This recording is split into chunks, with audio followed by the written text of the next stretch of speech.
TRS గెలిచినా కేసీఆర్ ఖాతాలనే పడుతుంది, ఓడినా కేసీఆర్ ఖాతాలనే పడుతుంది. ఇప్పుడు ఎమ్మెల్యేలు ఎక్కడికి వెళ్ళి వచ్చిర్రు?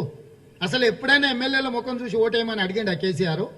ఏ రోజైనా ఎక్కడైనా నన్ను చూసి టీఆర్ఎస్ కోటేయండి అన్నాడు. ఇవాళ నీ ముఖం చూసే తిరస్కరిస్తుండ్రు. అది కప్పిపుచ్చుకోవడానికి ముఖం బాలేక అద్దం బలగొట్టిరని వెనకటికోరో పెద్దలు చెప్పారు. కేసీఆర్ వేషం కూడా గట్లనే ఉంది. కళ్ళ ముందల కొట్టొచ్చినట్టుగా చావు కనిపిస్తుంది. దాన్ని ఎమ్మెల్యేల మీద నెట్టేసి తప్పించుకుందామని ప్రయత్నం చేస్తున్నాడు.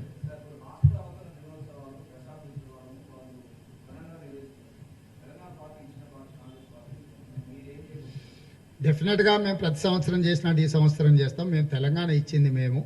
తెలంగాణ ప్రజల యొక్క బాగోగులు చూడాల్సిన బాధ్యత మాదే. ఆయననే తెలంగాణ వద్దు, తెలంగాణ రాష్ట్రంతో నాకు పని లేదని పార్టీ పేరు మార్చిండు, ఆయన ఊరు అడ్రస్ మార్చుకున్నాడు. ఇప్పుడు దింపుడు కళ్ళం ఆశలాగా మళ్ళీ ఒకసారి తెలంగాణ అనే పదంతోనే ఉత్సవాలతోటి వస్తుండు. కానీ ఇందులో కూడా అవినీతి ఉంది. 200 కోట్ల రూపాయల ప్రభుత్వ ధనంతో ఇతర రాష్ట్రాలలో ప్రకటనలు ఇస్తాడంట. ఇతర రాష్ట్రాలలో తెలంగాణ రాష్ట్ర అవతరణ దినోత్సవానికి సంబంధించి 100 కోట్లు ప్రజాధనాన్ని పెట్టి ఎట్లా ప్రకటనలు ఇస్తారు? ఎవరు తాత జాగిరిది? టీఆర్ఎస్ ఖాతాలో 1300 కోట్లు ఉన్నాయి. అందులోకి వెళ్ళి ఖర్చు పెట్టుకోమన్నారు. ఎవరొద్దన్నారు?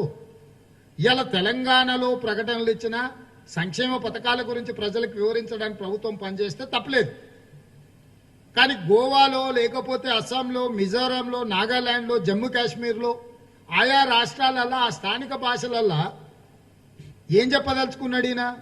ఎవరిది ధనము? కమిషన్లు వస్తాయి కాబట్టి ప్రకటనల పేరు మీద కావాల్సిన వాళ్ళ కంపెనీలకు కట్టబెట్టి ఇట్లా కూడా దోపిడీకే పాల్పడుతున్నాడు.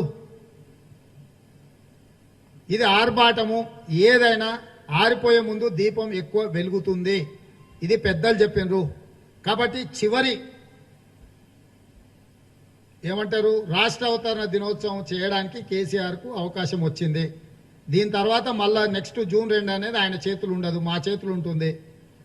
ఆయన ముఖ్యమంత్రిగా ఉన్నప్పుడు చివరి రాష్ట్ర అవతరణ ఉత్సవాలు జరిపే అవకాశం వచ్చింది కాబట్టి అందులో కూడా కొంత